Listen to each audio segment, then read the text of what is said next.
je dis juste que il y a des avancées, il y a quelques avancées, mais vous en saurez plus demain. Quelle avancée? En termes de quoi? Surtout, vous verrez. Il ne faut pas, comment je dire, il ne faut pas essayer de limiter le débat. Pour le moment, ça avance bien, donc je crois que ça va aller. Il y a possibilité de signer demain? Pardon? Il y a possibilité de signer l'accord demain? Normalement. Est-ce qu'on peut avoir quelques grandes lignes des convergences? Non. Il n'y a pas moyen. Donc tout est fait quoi? Non, c'est pas fini, mais ça avance bien, je vous ai dit. Ça, c'est nous. C'est pas fini, mais ça avance bien. Il faut retenir aujourd'hui que la SENCO était en train de nous donner les résumés de tout ce qu'il y a eu comme échange qu'on a fait avec les différentes sous-composantes aujourd'hui. Alors, M. Kabila étant fait mandat, ces résumés, c'était par rapport d'abord aux institutions. Deuxièmement, le processus électoral, c'est ça la priorité parce qu'on n'a pas pu avoir l'élection présidentielle.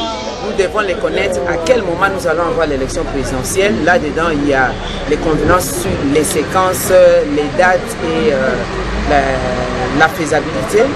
Et enfin, après, si jamais il y a un compromis qui était trouvé, quelle est la nature de ces compromis du point de vue légal, parce qu'il existe une constitution qui organise donc l'exercice du pouvoir dans notre pays. Voilà dans l'ensemble.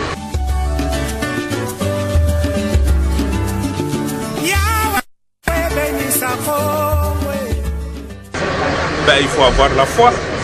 Et l'espoir de terminer demain? Mais nous pensons que nous pourrons terminer demain, c'est sûr. Il y a déjà des tendances? Puisque les samedis, nous devons être dans nos diocèses. Il y a déjà des tendances, des grandes tendances? Ben, ça avance, nous travaillons, ça évolue. Pas de blocage juste là parce que vous... Mais pourquoi vous aimez tellement le blocage? Nous travaillons, ça évolue, il y a des difficultés, on essaie de résoudre, mais ça évolue. En des termes clairs. Vous attendez demain, on vous dira. On ne peut rien dire au point où nous en sommes. Demain, c'est quelle heure? Mais ça évolue, ça va dans la bonne direction. Qu'est-ce qu'on peut retenir de cette journée d'aujourd'hui? Vous avez fini un peu tard, il y avait un problème? Des avancées spectaculaires. Lesquelles? Nous avons déjà la fumée grise, la fumée blanche, c'est tellement pour demain. Je vous ai dit que moi j'appartiens à la race des vainqueurs et des optimistes. Donc, nous nous sommes mis, les évêques nous ont fait une synthèse que tout le monde a appréciée.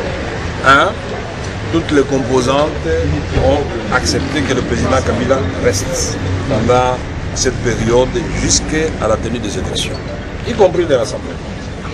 2, en contrepartie, le président, c'est-à-dire sa famille politique, ne doit pas garder toutes les institutions. Le gouvernement va être certainement réclamé par d'autres composantes. Mais l'Assemblée nationale et le Sénat demeurent. Les assemblées provinciales demeurent. Il y aura recomposition des gouvernements provinciaux.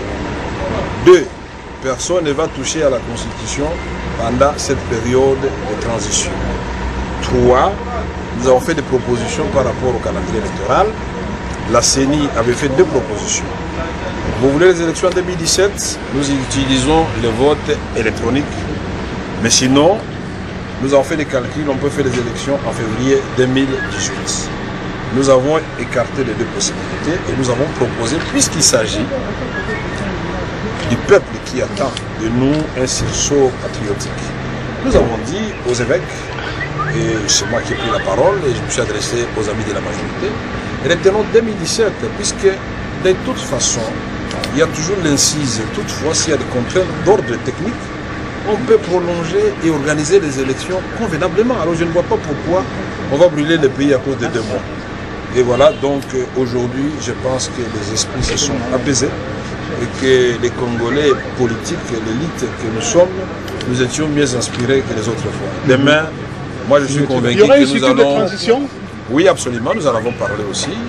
La structure de transition, comité de suivi pour nous qui étions à la Cité de l'Union africaine, conseil national de transition pour les rassemblements. Nous avons convenu que ça ne soit ni l'un ni l'autre. Et demain matin, il y a une petite équipe qui doit travailler pour une formulation qui ne sera ni celle de la Cité de l'Union africaine, ni celle de l'Assemblée. C'est ça le compromis. Sur la décrispation, la décrispation, demain on va faire l'évaluation et la commission va commencer à travailler et les évêques ont dit s'il y a de nouveaux cas, qu'on puisse les inscrire sur la liste des personnes à libérer. Et nous avons souligné qu'il soit clair. Le ministre de la Justice nous avait dit que la commission des hauts magistrats qui avait été mise en place, ce n'était pas une commission pour dire tel ne sera pas libéré. Non, c'est une commission pour dire tel est libéré, peut-être libération conditionnelle, l'autre tout simplement libéré, et ainsi de suite. Mais il est question de libérer tout le monde. Donc il ne faut pas ici que nous puissions signer un accord et après on nous dit non, non, tel monsieur on ne pouvait pas le libérer parce qu'il avait volé une vache en plus du fait qu'il était politicien. Donc nous sommes sur la bonne voie et je crois que la paix n'a pas de prix. J'apprécie du fait que le président de la République aussi a fait 2 propositions qui ont décanté la situation en ce qui concerne son avenir politique, en ce qui concerne justement la Constitution. On ne doit pas toucher à la Constitution. Il y a de belles formulations que les évêques vont vous relever demain qui ont été acceptées par tout le monde. Merci.